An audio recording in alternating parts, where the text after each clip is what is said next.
big piece today of what we'll talk about are characteristics to consider when choosing a college, also different ways to distinguish yourself in the application process or just as a student, period. Different things you should be doing during the summer. Ideas for volunteering, especially considering we're in a virtual setting now, and it's probably a little bit more difficult to find volunteer opportunities. The application process associated not necessarily only with college, but also just associated with pipeline programs or internship opportunities that you might be looking to do as someone that is preparing to apply to college and make themselves a little bit more competitive. And then also resources that I want to leave you guys with, and hopefully you'll visit the websites and things that I have at the end, because I think they'll be very helpful moving forward. So tonight, what I mean by college, I'm not just talking about a four-year university, which I think is typically what a lot of people will pitch to you, but I also want to make sure that you understand the things I'm talking about are relevant if you're deciding to go to a two-year institution as well. And when I'm talking about two-year institutions, I'm more so referring to community colleges. So a place where you might do a trade or licensing program, or where you might earn your associate's degree. And then there's also the four-year university. So that's where you're going to earn a bachelor's degree. It's going to take you 4 years to complete. It's several more credits. And then you also might have graduate or professional school opportunities at those schools as well. So that's what I'm referring to tonight. Characteristics I always like to tell students to consider. A big thing that I meet with students, or a big thing they say when I meet with them, are they like to talk about rankings. And I want to make sure you understand U.S. News and World Report is not evidence-based. And so what I mean by that is those are just rankings that have been created by deans or people that work at those universities. It's a survey that they complete. So it's not based on anything that really matters in regards to graduation rates or job placement rates. So it's important for you to create your own list of things that matter to you as a student in regards to where you want to go to school if you decide to go to college. One of the biggest things that I like to tell students to consider is the campus location and the size of the campus. Are you somebody that's going to want to learn in an urban or a rural environment? I know when I was applying to colleges, I didn't apply anywhere that wasn't in a big city because I felt like I wanted to be around a lot of noise. I wanted to be in a diverse place. And I know some students, they don't want to be in the city. I meet a lot of students who are not at all interested in coming to Richmond for pharmacy school because they think that it's a little bit too busy for them. They'd rather go to UVA in Charlottesville that's a little bit slower or something like that. So considering the campus location and size and how happy you're going to be there because you're going to spend 4 years there is really important. Also considering the cost. And that's probably one of the biggest factors, you know, approaching the decision to go to college. Is it an in-state institution? Because if it's an in-state college, it's going to be a little bit cheaper than an out-of-state college or a college that is private. So I like to make students really think about the fact that you're gonna have to potentially, depending on how you pay for school, pay this money back. So where are you really gonna get the most bang for your buck? And where are you going to really get the most sort of return on the investment that you make? So just keep in mind the cost of the institution, whether or not it's going to be in the state that you live in or out of the state that you live in, and whether or not it's a private institution. Also housing options, a really big one that I also like students to think about is diversity and inclusion. So how are you going to feel studying there for 4 years? What are the individuals that you live with and learn with? What are they going to look like? How are they going to enrich your experience? So that's something really important you'll want to consider. Also, the amount of alumni that they have, the presence alumni has not only on campus and throughout really the world, but in the career field that you're looking to go into, that's something you'll want to think about. The graduation rate, so how long is it taking people to graduate from college? You don't want to be there forever. The job placement rate, how many of their students graduate and get a job? That's a really big one.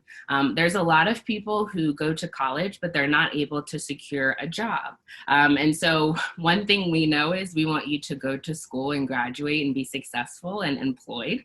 So you'll want to think about whether or not the university you decide to attend is able to help students get into jobs. And then also professional development opportunities. So what student organizations, what fraternities, sororities, those things, what do they have to offer you that is important to you? In addition to those characteristics, I also like students to really think strategically about what career interests you. So I'm excited to know that some of you guys have already started thinking about that. It's okay that it changes. I know for me, it changed many times throughout middle school, high school, and college even. But what's going to be really important is just the fact that you consider what career you're interested in, because you might not need to go to college. It might be something that you can do through a trade or a licensing program. But if you do find that it is something that requires you to go to college, you'll want to also know what programs at that college are really going to benefit you. So if you're interested in going into journalism, you'll want to look at colleges that have great journalism programs, things like that. So it's going to impact not only the university or program that you decide to attend or participate in, but the major that you decide to take on once you're in college. So oftentimes when students get into college, they forget that they still need to make themselves competitive for after college. So it's never time to kind of rest once you've made it to school. You'll still be thinking about different opportunities to make yourself competitive for when you graduate and you're looking for a job. So another thing I like to remind students of, especially if you're someone that's considered underrepresented, privileged, or underserved, there's a lot of pipeline programs out there for students that people don't necessarily know about. Some of them are even virtual. Some of them even pay students to participate. So that's another term that you can put into Google and probably populate some different programming for students that you might not necessarily know about it. And the awesome part about it is they're more so career focused. So it kind of helps you get a better idea of actually what you want to do rather than things like college prep and resumes and all that kind of stuff. Ideas associated with volunteering right now, I know it can probably be pretty frustrating if you are trying to figure out different things to do from home. But the two places that I like to send students the most, even in the midst of COVID, that have presented actual opportunities for students has been a volunteer match, which you can just put into Google as well, Point of Light. And the awesome thing about this is depending on where you are, you just throw in your zip code and it populates different opportunities there. What you don't want to happen is you get to a certain point in high school and you don't have anything to put on a resume. That's really what you want to avoid. Even if it's not work experience, it's going to be important to have done some kind of volunteer work.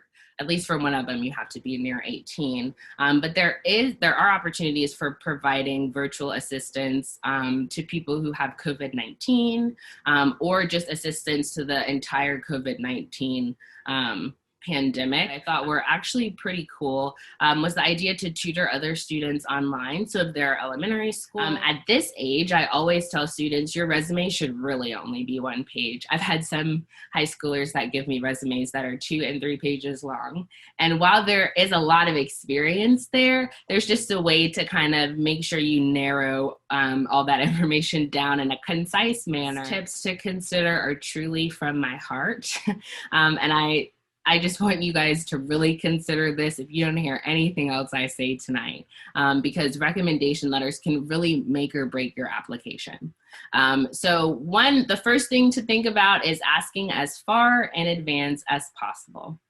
So if you know you're interested in something and you see you need a recommendation letter, it's going to be really important to go ahead and look at the deadline and give the person who you're asking to write it enough time to balance the things they have to do and your recommendation letter, because you want to make sure they're writing you a decent letter. I want to share with you guys, the Common App website is really amazing. And I think my favorite thing about it, not only do you have the ability to go through and really look at schools and kind of sort schools, you also have this college prep checklist. The second resource is going to be College Board. I just love the College Board website, really, because it gives you the little college planning section. So it also gives you the information that people really care the most about when thinking about college, and that is on scholarships and how to actually pay for college. Websites.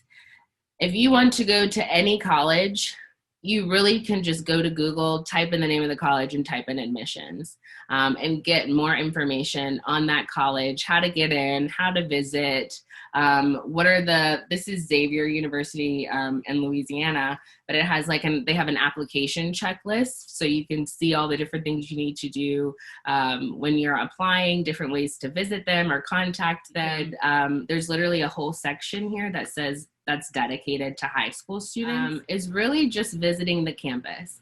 So I'm at VCU, which is why I put this shameless plug here. But every single university in the country right now is gonna figure out a way for people to visit virtually. It's really at the top of people's lists because admissions numbers are going to decline in this climate.